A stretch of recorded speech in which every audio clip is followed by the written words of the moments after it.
line. It gives the direction vector. Exactly. Yes. And so if you think about it, it's kind of, it makes sense because that line lies on plane number 1. So of course, the normal is going to be perpendicular to the line. The line also lies on plane number 2, and so the normal for that is also going to be perpendicular to the line. So what that actually leads us to is this idea that we could perhaps use the cross product to figure out the point of intersection. So we could actually take the cross product of the normals of the two lines to find the point of intersection.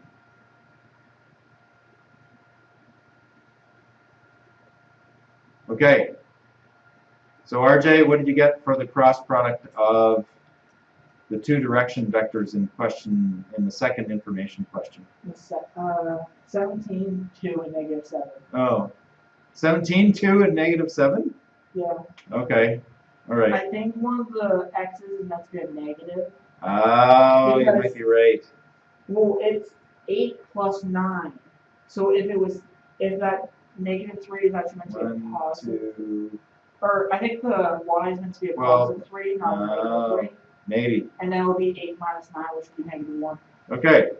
Meg, we've just uncovered a Flaw. there's a flaw in my perfectly constructed question. If you take turns out it's just RJ. Normally, if this had been constructed properly, if you took the cross product of those two vectors, you should wind up with A, B, C. You should wind up with the A, B, and C. Yeah, that's right. So we've got a choice. We could figure out what the two vectors are, or we can figure out what the equation of the plane should be instead. So, hey, let's do that. Let's do that now.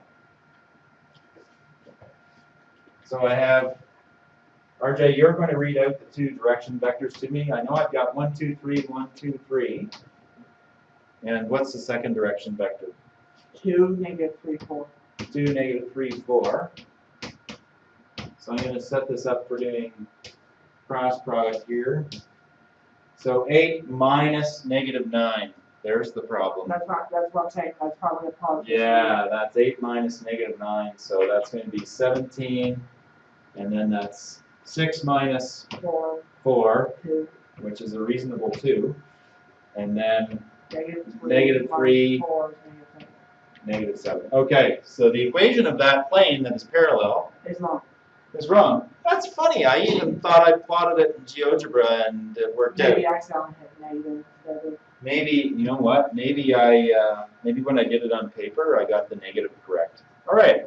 So that's a fail. Nonetheless, there are a couple of important ideas there. If you have the vector equation of the plane, the cross product of the two direction vectors is going to be the same as the ABC of the plane.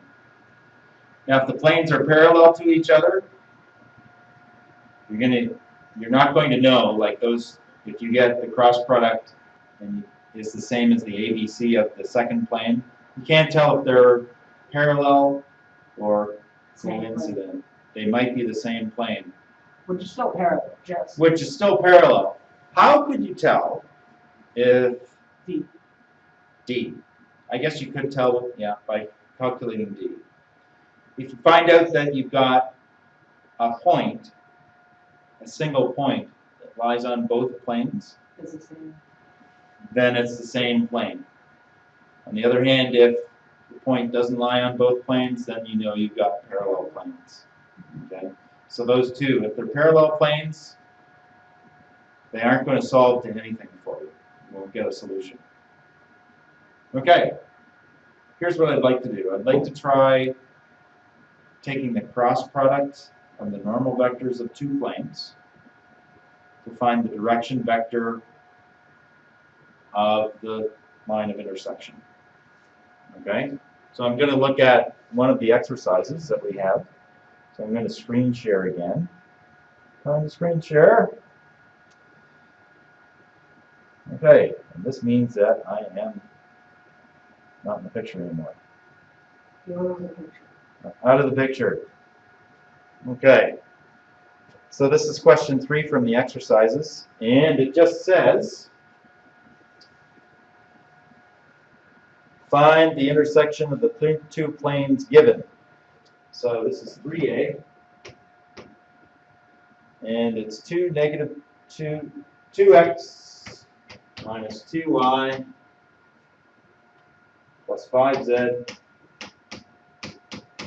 plus 10 equals 0. And the second plane is 2x plus y minus 4z plus 7 equals 0.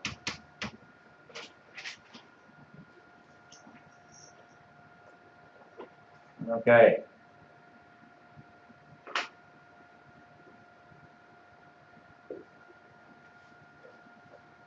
And so, like I say, I want to do the cross product of the two normal vectors, which is going to give us the direction vector of the line. So, first strategy. Oh, it's familiar. I was like, oh, it's familiar. Yeah, should be.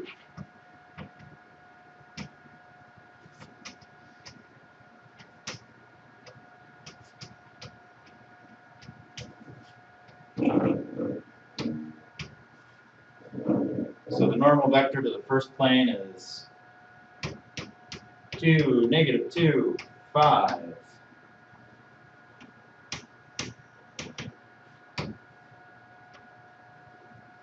And 2, which is 2, 1, and negative 4.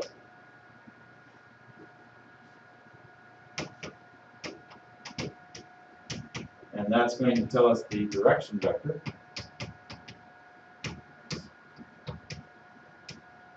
of the line of intersection.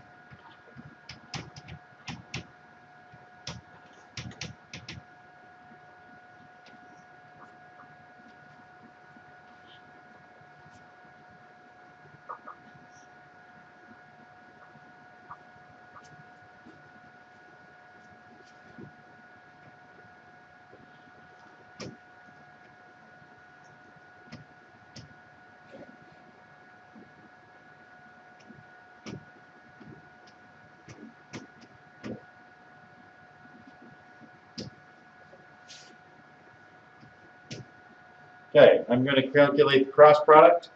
I would like you to calculate the cross product at the same time, because I am just as likely as the next person to do it wrong.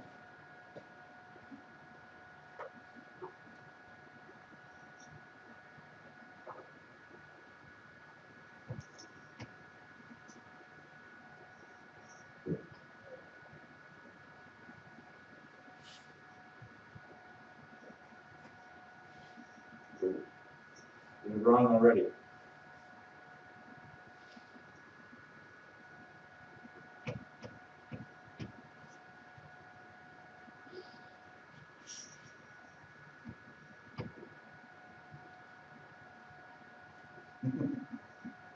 That's not good. 318.6? Yeah. Ray. Meg, what did you get? Sorry.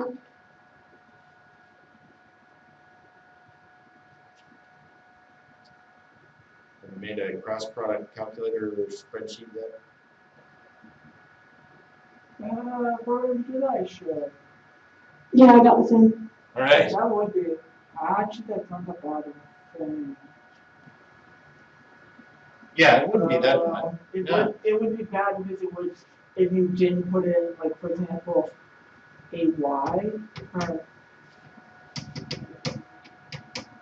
oh, I was thinking about if you had it in the plane form, but if you just give it the two different X, Y, Z's, it's easy. Yeah, if you've just got two vectors, it should be able to. And that would be, I cross was thinking product. about doing with planes, I Yep. was thinking that was gonna be ugly, like if you didn't have a Y, for example.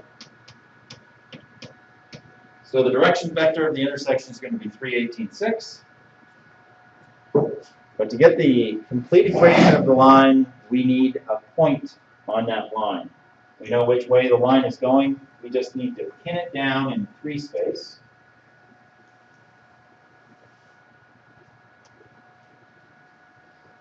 Uh-oh, just erased all that valuable information.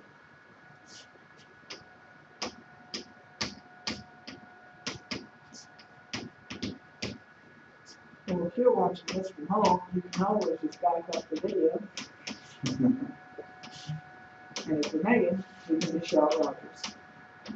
Right? And if you can just yell Rogers. Okay. So, what we need to do actually is we can actually do a little bit of elimination using the original 2 equations. And we're actually going to pick the place where z is equal to 0. So at some point that line, unless it's very unusual, it's going to have a value of z that is equal to 0. So unless the line is parallel to the xy plane, it's going to plunge through the xy plane. The line is. So that line is going to have a z value that's equal to 0 at some point. Okay? And the 2 planes are also going to have z values that are equal to 0 there. So we can actually get those 2 equations down to be 2 equations and 2 unknowns by substituting a 0 in. Okay, so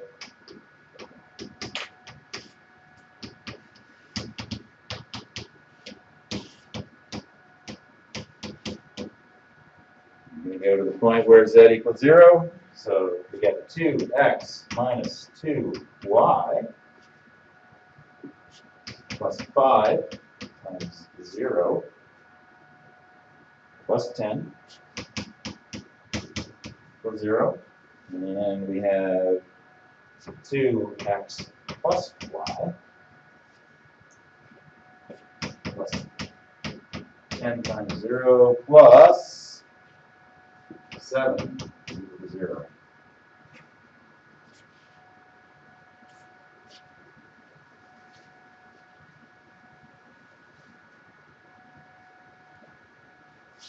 So this is going to simplify for us. 2x minus 2y equals negative 10, and 2x plus y. Where did the 10? No, other times. About 10? I thought that was a negative 4. Oh, was it? Isn't it 4? That was negative 4. Okay. But you know what? It wouldn't matter anyway. No. It's going to turn into a 0. Which is weird that it popped into existence. Came out of the ether. Okay. We've got a couple choices here. We could go through the extra step of dividing equation number 1 by 2 and getting it simplified. Then we could just add them. Or we could just subtract the equations right now. Who votes for subtract the equations right now? RJ is not voting. Megan is voting. She says subtract the equations right now. Divide. Divide is a... I break the tie. We'll subtract them right now. Okay, so we're going to do 1 minus 2. That's RJ. He's a brute for extra work. We're going to get negative 3y is equal to negative 3. It would have been that wasn't the ball. Y equals 1. They show how. You're right, it wouldn't have been that Now hard. it's like the 7 and everything. It's just that everything's even. Okay. And when y is equal to 1, all we have to do is substitute it back in. So 2x is equal to negative 8. Oh, and I got the negative in there already. This is equal to negative 4. And so we actually have a position negative 4, 1, 0 plus p times our direction vector. Lousy. That's it.